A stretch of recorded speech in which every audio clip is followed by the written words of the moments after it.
வணக்கம் மக்களே. இன்னைக்கு பாத்தீங்கன்னா எல்லாரும் என்ன நினைச்சிட்டு இருக்காங்கன்னா, பிக் பாஸ் வச்சு நல்லா திட்டி விட்டாங்க. அதனால எல்லாருக்கும் வந்த அமௌண்ட்டை அவங்கவுங்க எவ்வளவு வந்ததோ அதை எல்லாரும் வைங்க அப்படின்னு சொல்லி ஆரம்பிச்சிருக்காங்க. இதுக்கெல்லாம் காரணம் யாருன்னு கேட்டா ரவீனான்னு சொல்லியிருக்காங்க. ஏன்னா ரவீனா தான் மொத்த அமௌண்ட்டையும் தூக்கி மணிகிட்ட கொடுத்ததுனால, ரூல்ஸை பிரேக் பண்ணதுனால வந்த ப்ராப்ளம் அப்படிங்கிற மாதிரி எல்லாரும் இப்ப ரவீனா மேல போட்டிருக்காங்க. துணைக்கு யாரை இழுத்துருக்காங்கன்னு பாத்தீங்கன்னா கூல் சுரேஷ். நீங்களும் தான் 2 பேரும் சேர்ந்து தான் இந்த பணத்தை கொடுத்தீங்க அப்படிங்கிற மாதிரி கூல் சுரேஷ் ரவீனா பிரேக் பண்ணிட்டாங்க ரூல்ஸை அப்படிங்கிற மாதிரி எல்லா ஹவுஸ்மேட்ஸும் சொல்லியிருக்காங்க. அதுக்கு மணி விளக்கம் கொடுக்குறாரு. நம்ம எல்லாரும் வாங்கின அமௌண்ட்டை எல்லாரும் யாருக்கிட்ட எவ்வளோ இருக்கோ எல்லாரும் வைங்க, அதுக்கப்புறம் யார் எப்படி விளையாண்டாங்கிறது பிரகாரம் பிரிச்சுக்கலாம் அப்படிங்க. நிக்ஷனும் இதையே ட்ராப்ல சரி இதுதான் நல்ல ஐடியா அப்படின்ட்டு நிக்ஷன் ஒரு கட்டத்தில் கூல் சுரேஷன் ரவீனா பண்ணது தப்புனா நீங்க பண்ணதும் தப்பு தான் அப்படின்னோடனே கூல் சுரேஷ் கேட்குறாரு, நான் என்னப்பா பண்ணேன் அப்படின்னோடனே நீங்களும் பணத்தை கொடுத்துருக்க கூடாது அப்படின்னு சொல்ல, உடனே சரி உனக்கு தான் எல்லாம் தெரியுமே, நான் யாருக்கு கொடுத்தேன்னு சொல்லு பார்ப்போம் அப்படின்னு கூல் சுரேஷ் கேட்க, யாருக்கு கொடுத்தீங்க, மணிக்கு தான் கொடுத்தீங்க அப்படிங்க. இப்ப என்கிட்ட பணம் இருந்தா என்ன பண்ணுவ அப்படிங்கிற மாதிரி பணத்தை எடுத்து காமிச்சிட்டாரு. ஏன்னா அவரு யாருக்கும் கொடுக்கல, ரூல்ஸை பிரேக் பண்ணி கொடுத்தது ரவீனா மட்டும்தான். ஆனா எல்லாரும் கூல் சுரேஷையும் தப்பா நினைச்சிட்டு இருக்காங்க. இந்த இடத்துல மாயா பூர்ணிமா எல்லாரும் கொஞ்சம் இடையில வாக்குவாதம் பண்ணினாலும் கடைசியில ஓகே இவங்க எடுத்த முடிவு தான் நல்ல முடிவு, எல்லாரும் அவங்க அமௌண்ட்டை வச்சிருங்க, யார் எப்படி பர்ஃபார்மன்ஸ் பண்ணாங்களோ அதுக்கு தகுந்த மாதிரி இப்ப நம்ம அமௌண்ட் கொடுக்கலாம் அப்படின்னு ஒரு முடிவு எடுத்திருக்காங்க. இது என்னவோ நல்ல விஷயமா தான் தெரியுது. அப்படி கணக்கு பார்த்தாலும் மணிக்கு தான் அதிகமா வருது. உடனே பூர்ணிமா மாயாவால தாங்க முடியுமா? இல்ல இது ரவீனா பண்ணினதுனால தான், நாங்க தான் எல்லாருக்கும் ஓரவஞ்சனம் பண்ணிட்டு இருக்கோம், ஏமாத்துறோம் அப்படி இப்படின்னு எல்லாரும் சொல்லிட்டு இருக்காங்க. ஆனா இவங்க பண்ணது மட்டும் கரெக்டா, ரவீனா மணி பண்றது மட்டும் ரொம்ப கரெக்டா, இப்ப எப்படி இவன் ஃபர்ஸ்ட் வந்தான் அந்த அமௌண்ட்ல அப்படிங்கிற மாதிரி அவங்களுக்கு மண்டையை குடஞ்சிட்டு இருக்குது. சும்மா விடுவாங்களா? யாராவது மாயா வந்திருந்தா விட்டுருப்பாங்க, இல்ல பூர்ணிமா வந்திருந்தா விட்டுருப்பாங்க, மீதி யாரும் ஜெயிக்க கூடாதுல்ல அந்த வீட்டுல. ஆனா இந்த இடத்துல கூல் சுரேஷ் பண்ணதாங்க தரமான சம்பவம். நிக்ஷன் மூக்கு உடைக்கிற மாதிரி யாருக்கு கொடுத்தேன்னு கேள்வியும் கேட்டு இப்ப இருக்கு என்ன பண்ணுவ அப்படிங்க. நிக்ஷன் வாயே திறக்கலன்னா பாத்துக்கங்க. மறுநாள் காலையில விடிஞ்சோ விடியாதமா விஷ்ணு மணிகிட்ட பேசிட்டு இருக்காரு. ஏடா அந்த ரவீனா பொண்ணு பண்றதெல்லாம் சரியா, நீயாவது கொஞ்சம் சொல்லி வைக்க கூடாது, உனக்கே பணம் கொடுத்ததுனால தானே இந்த பிரச்சனை, ரவீனாவால உனக்கு எதனா பின்னாடி ப்ராப்ளம் வரும் பார்த்து இருந்துக்கோ, நீ என்னவோ நல்லாதான் விளாடுற அப்படின்னு அவரு சொல்ல, இவரும் தன்னோட தரப்பு நியாயத்தை சொல்றாரு. நானும் சொல்றேன் அந்த பைத்தியத்திட்ட கேட்கவே மாட்டேனுது, மொத்தமா இப்படி கொடுக்க கூடாது அப்படின்னு சொன்னா நான் மைக்ல சொல்லிட்டேன் அப்படின்னுது. சரி ஒவ்வொருத்தவங்க பர்ஃபார்மன்ஸும் முடிஞ்சதுக்கு அப்புறம் எதனா அமௌண்ட் கொடுக்குறியான்னா நானும் பக்கத்துல போய் எதனா எடுத்து கொடு, இந்த 50 100 200 எதையாவது ஒண்ணு கொடு அப்படின்னா அதுவும் கேட்க மாட்டேன்னுது. நான் என்னதான் பண்றது அப்படிங்க. விஷ்ணு பாத்துக்க அதெல்லாம் அடுத்தவங்களுக்கு புரியாதுங்கிற மாதிரி அவரு சொல்றாரு. உடனே மணி இந்த இடத்துல சொல்றாப்ல, ரவீனா கொடுக்கறது மொத்தமா கொடுத்தது தப்புன்னா மாயா எதுவுமே கொடுக்காம இருந்தது தப்பு இல்லையா, அது விதிமீறல் இல்லையா அப்படின்னு கேக்குறாரு. அது என்னவோ கரெக்ட் தாங்களே, மொத்தமா ஒருத்தவங்க கொடுக்கறதும் தப்பு, கொடுக்காம இருக்கிறதும் தப்பு தானே அப்படின்னு அவர் தரப்பு நியாயத்தை சொல்லி சொல்றாரு. அடுத்து கொடுத்த டாஸ்க்ல பாத்தீங்கன்னா 13 பேர் வீட்டுல இருக்கீங்க, இதுல 3 பேரை ரிஜெக்ட் பண்ணிட்டு 10 பேர் 2 பேரா சேர்ந்து டான்ஸ் பண்ணோம் அப்படிங்கிற மாதிரி பிக் பாஸ் சொல்லியிருந்தாங்க. அதுல பார்த்தா ரிஜெக்ட் ஆனது யாருன்னு பாத்தீங்கன்னா கூல் சுரேஷ், மணி, நிக்ஷன் அப்படிங்கிற மாதிரி சொல்லியிருந்தாங்க. இதுல என்ன ஒரு இதுன்னா, பணம் அதிகம் வச்சிருந்தா அவங்க ஃபர்ஸ்ட் இடத்த பிடிப்பாங்க, பர்ஃபார்மன்ஸ்ல இருந்து விலகாம இருந்தாங்கன்னா அவங்க 2வது இடத்த எடுப்பாங்க, 2 பேர் 2வது இடத்துல வருவாங்க அப்படின்னு சொல்லி 3 பேத்துக்கு டிக்கெட் ஃபினாலேல போவாங்க அப்படிங்கிற மாதிரி பிக் பாஸ் சொல்லியிருந்தாங்க. இந்த இடத்துல யாரு என்ன அப்படின்னு யார் கூட பேர் பண்ணணும் அப்படிங்கிற மாதிரி பிரச்சனை போயிட்டு இருக்கு. அந்த இடத்துல கூல் சுரேஷ் சொல்றாரு, நான் எப்படி விளையாண்டாலும் என்ன ரிஜெக்ட் பண்றது, என்ன மோட்டிவேஷன் இல்லாம பண்றதுக்கு காரணமே நீங்க தான் அப்படின்னு சொல்லி ஹவுஸ்மேட்ஸ் மேலேயே பழிய போடுறாங்க. ஏன்னு பாத்தீங்கன்னா இந்த கேமை நான் புரிஞ்சுக்கவே 70 நாள் ஆயிடுச்சு, இப்பதான் கொஞ்சம் கொஞ்சமா நான் கேமை புரிஞ்சுக்கிறேன், அது தெரியாம எல்லாருமே ஒரு மாதிரி பேசுறீங்க, அது எனக்கு பிடிக்கல அப்படின்னு சொல்றாரு. அதுக்கப்புறம் பாத்தீங்கன்னா ஒரு பாராட்டு கூட இல்லைன்னா இந்த வீட்டுல எப்படி இருக்கிறது அப்படிங்கிற மாதிரி பேசிட்டு இருக்காரு. இதுக்கிடையில பாத்தீங்கன்னா மாயாதான் 2 நாளா கொடுத்த கேரக்டரா வாழ்றேன்னு பாட்டின்னு இல்லாத ஒரு கேரக்டரை தேடிட்டு இருக்காங்க. அப்ப பாத்தீங்கன்னா முகத்துல கடல மாவை பூசிக்கிட்டு இவங்க ஒரு ஜாரை தூக்கிட்டு வருவாங்க. அங்க பார்த்தா அர்ச்சனா வருவாங்க. வந்த உடனே என்ன பிள்ளை முகத்துலன்னு கேட்க, அர்ச்சனா மூஞ்சிக்கு கடல மாவு, உடம்புக்கு பைத்த மாவு, தலைக்கு சீக்காங்க, நீ இந்த டப்பாவே தூக்கிட்டு திரி அப்படின்னு சொல்லி கவுண்டர் போட்டு போவாங்க. அந்த இடத்துலயும் அர்ச்சனா அது நல்லா இருக்கும். அதுக்கப்புறம் பார்த்தா அந்த மாயா இல்லாத பாட்டியை தேடியே காலத்தை ஓட்டிட்டு இருக்காங்கங்கிற மாதிரி தாங்க இருக்கு. விக்ரமனும் அர்ச்சனாவும் பண்றாங்க. அவங்கவுங்க கேரக்டர்ல அப்படியே இருந்த மாதிரி இருந்துச்சு, நல்லாவே பண்ணியிருந்தாங்க. ஆனா அர்ச்சனா டான்ஸ் வேற லெவல் அப்படிங்கிற மாதிரி தாங்க இருந்தது. விக்ரமனும் வடிவேல் கேரக்டர்ல இருந்து வெளியே வராம நல்லாவே பண்ணிட்டு இருந்தாரு. வின் பண்ணது யாருன்னு பார்த்தா அர்ச்சனா தான். அப்புறம் யாரு வின் பண்ணுவா அப்படிங்கிற மாதிரி தாங்க டான்ஸ்லயும் விட்டு கொடுக்காம பண்ணிட்டு இருக்காங்க.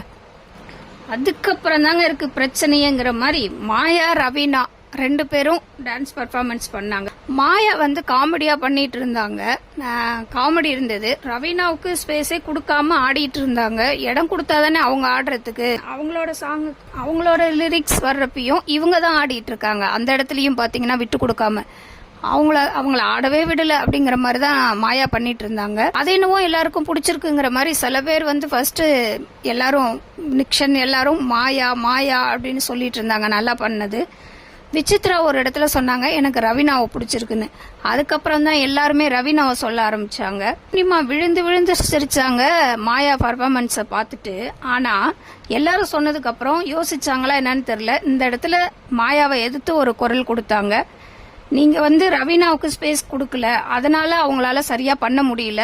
ஆனா அப்பயும் நல்லா பண்ணுனாங்க, நீங்க வந்து ஸ்பேஸ் கொடுக்கல அப்படிங்கிற மாதிரி மாயா மேல ஒரு தவறை வச்சாங்க. வச்ச உடனே மாயாவால அதை தாங்கிக்க முடியலன்னு தான் அந்த இடத்துலயே அவங்க ஃபேஸ் ரியாக்ஷன் காமிச்சது. ஹவுஸ்மேட்ஸ் எல்லாருமே அடுத்தடுத்து பாத்தீங்கன்னா ரவீனாவை தான் வின் பண்ண வச்சிருந்தாங்க, நல்லா பண்ணாங்க அப்படிங்கிற மாதிரி. விசித்ரா கூட சொன்னாங்க கரெக்டா ஒரு பாயிண்ட புடிச்சு சொன்னா அப்படின்ற மாதிரி சொன்னாங்க. அந்த இடத்துல மாயாவுக்கு ரொம்ப அவமானமாயிருச்சு. பூர்ணிமாவே அந்த இடத்துல சொன்னது இன்னும் அவங்களுக்கு இன்னும் கோவத்தை தூண்டி இருக்குன்னு தான் சொல்லணும். வெளியில வந்ததுக்கு அப்புறம் பிரச்சனையை ஆரம்பிச்சிட்டாங்க. என்கிட்ட பேசவே வேணாம், எது சொன்னாலும் உங்களுக்கு புரியவே மாட்டேங்குது, எந்த இடத்துல எது பேசணும்னு கூட உங்களுக்கு தெரியல, நானும் எவ்வளவுதான் உங்களுக்கு சொல்லுவேன் அப்படிங்கிற மாதிரி மாயா சொல்ல, பூர்ணிமா அப்படி நான் என்ன தப்பா பண்ணிட்டேன், நீங்க பண்ணினதை சொன்னேன், நீங்களும் நல்லா தானே பண்ணனீங்க அப்படின்னோன்னா இப்ப சொல்லுங்க, அப்புறம் ஏன் ரவீனாவை சொன்னீங்க அப்படிங்கிற மாதிரி இவங்க கொஸ்டின் கேட்டுட்டு இருந்தாங்க. ஃபர்ஸ்ட் என்ன சொன்னீங்கல்ல அதோட விட வேண்டியதானே, காமெடியா நல்லா தானே பண்ணிட்டு இருந்தேன், நீங்க ஏன் சொன்னீங்க அப்படிங்கிற மாதிரி மனசுல வச்சுட்டு இவங்க பேசுறாங்க. இவங்களும் எவ்வளவோ எடுத்து தன் தரப்பு நியாயத்தை சொல்லிட்டு இருக்காங்க பூர்ணிமாவும். ஆனா அர்ச்சனாவுக்கு அது ஏறல. நான் சந்தோஷமா தான் பண்ணினேன், எல்லாருக்கும் பிடிச்சிருந்துச்சு, நீங்க அந்த இடத்துல அந்த வார்த்தையை விட்டுருக்க கூடாது, உங்களுக்கு எந்த இடத்துல பேசணும்னே தெரியல, விடுங்க நான் வீட்டுக்கு போறேன் அப்படிங்கிற மாதிரி எல்லாம் பேசுறாங்க. இது பூர்ணிமாவுக்கு ரொம்ப கஷ்டமாயிருச்சு. ஏன் நான் என்ன சொன்னேன் அப்படிங்கிறப்ப மறுபடியும் சொல்றாங்க, நான் ஸ்பேஸ் தந்திருந்தா ரவீனா நல்லா ஆடி இருப்பாங்க, அப்படிதானே உங்க எண்ணம் அப்படின்னோன்னு உங்கள்கிட்ட பேசி புரிய வைக்க முடியாது, அதனால உங்கள்கிட்ட பேசுறதே வேஸ்ட் அப்படிங்கிற மாதிரி அவங்க கிளம்பிட்டாங்க. அதுக்கப்புறம் எல்லாருமே நல்லா பண்ணி ஒரு வழியா அந்த டாஸ்க் முடிஞ்சிச்சு. அந்த இவங்க பிரச்சனை இடையில பாத்தீங்கன்னா விக்ரமன் கூட வந்து பேசாதன்னு அவங்களும் எவ்வளோ சொல்லி பார்ப்பாங்க, 2 பேரும் விட்ட மாதிரியே இருக்காது. ஆனா இந்த இடத்துல பூர்ணிமா மாயாவை எதிர்த்து குரல் கொடுத்ததெல்லாம் பெரிய விஷயம்தான் அப்படிங்கிற மாதிரி இருந்தது. அதுக்கப்புறம் ஒரு வழியா டாஸ்க் முடிஞ்சு விசித்ரா மணிகிட்ட புலம்பிட்டு இருக்காங்க, என் மேல ஒரு தப்பான ஒரு கண்ணோட்டம் இருக்குங்கிறதுனாலதான் அதை நான் வெளியே இருந்து மாத்தணும்ட்டு உள்ள வந்தேன், என் ஃபேமிலி எல்லாம் பாத்துட்டு இருப்பாங்க, இப்படி ஒரு சாங்கா கொடுப்பாங்க அப்படிங்கிற மாதிரி அவங்க ஃபீல் பண்ணிட்டு இருந்தாங்க. மணி அதுக்கு சொல்லிட்டு இருந்தாரு, நீங்க ஒரு ஆர்டிஸ்ட், அப்படிலாம் புலம்ப கூடாது, நீங்க ஏன் இப்படி எல்லாம் தப்பா எடுத்துக்கிறீங்க அப்படின்னு சொல்லி மணியும் நீங்க தப்பா எடுத்துக்காதீங்க, வெளியில தப்பா போகாது, நீங்க ஃபீல் பண்ணாதீங்க அப்படிங்கிற மாதிரி ஆறுதல் படுத்திட்டு இருந்தாங்க. இந்த ஏஜ்ல இப்படி ஒரு ஷோல வந்து தன்னோட திறமையை வெளிப்படுத்துறதே பெரிய விஷயம். இதுல விசித்ரா ஏன் இப்படி பண்றாங்க ஃபீல் பண்றாங்கன்னு தெரியல. ஒரு வழியா ஃபைனலா சொல்ல ஆரம்பிச்சிட்டாங்க. அதிகமா கரன்சி வச்சிருக்கிறது யாருன்னு பார்த்தா மணி இல்ல நிக்ஷன். அதுக்கப்புறம் குட் பர்ஃபார்மன்ஸ் யாருன்னு பார்த்தா அர்ச்சனா தினேஷ்னு முடிவு வந்திருக்குது. மாயாவே சொல்றாங்க, ஈஸ்வரி கூட எனக்கு குட் ஃப்ரெண்ட்ஷிப் இருக்கு, அவங்க ரொம்ப நல்லா பண்ணினாங்க, கேரக்டராவே வாழ்ந்தாங்க, பட் அர்ச்சனா கூட நல்ல ஃப்ரெண்ட்ஷிப் இருக்கான்னா அது வராது அப்படிங்கிற மாதிரி சொல்லியிருந்தாங்க. உடனே அர்ச்சனா தினேஷ் நிக்ஷன் எல்லாமே டிக்கெட் ஃபினாலே செலக்ட் ஆகிட்டாங்க. அர்ச்சனா தன்னோட ஒரு காயினை யாருக்கு கொடுக்கலாம் அப்படிங்கிறப்ப பூர்ணிமாவை செலக்ட் பண்ணாங்க. அதுதாங்க ஹைலைட். பூர்ணிமாவை செலக்ட் பண்ணி கொடுத்தாங்க. மாயாவோட ரியாக்ஷன் பார்க்கணும் அந்த நேரத்துல. என்னடா இந்த பூர்ணி நம்மள்ட்டையும் சண்டை போடுது, அர்ச்சனா வேற பூர்ணிமா பக்கம் சாயிறாங்க, என்ன நடக்குது அப்படிங்கிற மாதிரி அவங்க ஒரு நிமிஷம் தவிச்சுதான் போயிட்டாங்கன்னு சொல்லணும். அர்ச்சனா வந்து பூர்ணிமா பேரை சொன்னோன்ன பூர்ணிமாவாலேயே தாங்க முடியல, ஒரு நிமிஷம் ஷாக் ஆகி நின்னுட்டாங்கன்னா பாருங்க, யாரு நம்மளுக்கா கொடுக்குறாங்க அப்படிங்கிற மாதிரி. அர்ச்சனா பூர்ணிமாவை பாராட்டவும் செஞ்சாங்க. நீங்க இந்த நேரத்துல எதிர்த்து குரல் கொடுத்தது கரெக்டான உங்க ஒப்பீனியனை சொன்னதெல்லாம் நல்ல விஷயமா இருந்தது, எனக்கு உங்களை பிடிக்கும் அப்படிங்கிற மாதிரி அவங்களும் சொல்லியிருந்தாங்க. மாயாவால பொறுத்துக்க முடியுமா? அதுக்கப்புறம் மாயா ஆரம்பிச்சாங்க பாருங்க, என்ன இந்த வீட்டுல யாரும் புரிஞ்சுக்கல, என்ன யாருக்கும் இந்த வீட்டுக்கு பிடிக்கல அப்படிங்கிற மாதிரி பூர்ணிமாட்ட ஆரம்பிச்சிட்டாங்க. ஏன்னா விஜய்கிட்ட இருந்து பிரிச்சு வச்சா இப்ப அர்ச்சனா பக்கம் சாயிறாங்க, மறுபடியும் விஜயும் சேர்ந்துட்டாரு பூர்ணிமா பக்கம். என்ன அந்த பொண்ணு இப்படி பண்ணிட்டு இருக்கு, நம்மளையும் எதிர்த்து கேள்வி கேட்டுருச்சே அப்படிங்கிற கோவம் மாயாவுக்கு இருக்கு. அதை எப்படி மாத்தலாங்கிறதுக்காக சிம்பத்தி கிரியேட் பண்ண ஆரம்பிச்சிட்டாங்க. எனக்கு இந்த வீட்டுல யாருமே சப்போர்ட் இல்ல, நான் தனியா இருக்கேன், நான் வீட்டுக்கே போயிடலாம் அப்படிங்கிற மாதிரிலாம் பேசிட்டு இருக்காங்க. பூர்ணிமா சும்மா இருப்பாங்களா? உடனே உங்களை நான் புரிஞ்சுக்காம பேசிட்டேன், என்னையே எனக்கு பிடிக்கலன்னா பாத்துக்கங்க, சாரி அப்படிங்கிற அளவுக்கு பூர்ணிமா பேச ஆரம்பிச்சுட்டாங்க. இப்பதான் கொஞ்சம் புரிஞ்சு நடந்துக்கிறாங்கன்னு சொல்ல ஆரம்பிச்சாங்க. இதோ மறுபடியும் சரண்டர் ஆயிட்டாங்க மாயா கிட்ட. மாயா விரிச்ச வலையில பூர்ணிமா கரெக்டா போய் மறுபடியும் சிக்கிட்டாங்க. அதிரடி அறிவிப்பா ஒரு டாஸ்க வச்சாங்க, எவிக்ட் ஒருத்தவங்க போகணும். அனன்யா இதை கேட்டோன்னா ஒரே அழுகுறாங்க, அப்புறம் சிரிக்கிறாங்க, மாத்தி மாத்தி கலவையா இருந்தாங்க. ஃபர்ஸ்ட் தினேஷ் போட்டோ வந்துருச்சு, தினேஷ் எல்லாம் அரண்டு போயிட்டாரு. கொஞ்ச நேரத்துக்கு அப்புறம் ஜெயிச்சதுக்கு அப்புறம் தான் மனுஷ முகத்துல சிரிப்பே நிம்மதியா வந்ததுன்னா பாத்துக்கங்க, அவ்வளவு பயம் வந்துருச்சு. அடுத்து பார்த்தா கூல் சுரேஷ் எகிரி குதிக்க போறாரு, வெளியே போகணும்னு புலம்புறாரு. சரி அவர் அனுப்பிடுவாருன்னு பார்த்தா செகண்ட் கூல் சுரேஷும் போட்டோ ஃப்ரேம்ல வந்துருச்சு. பார்த்தா யாருன்னா அனன்யா, அர்ச்சனா, விஷ்ணு அப்படின்னு இருந்தது. இந்த இடத்துல பாத்தீங்கன்னா விஷ்ணுவுக்கு பேசவே வரல, அவ்வளோ எமோஷனல் ஆயிட்டாப்ல வெளியே போறோம் நினைச்சு.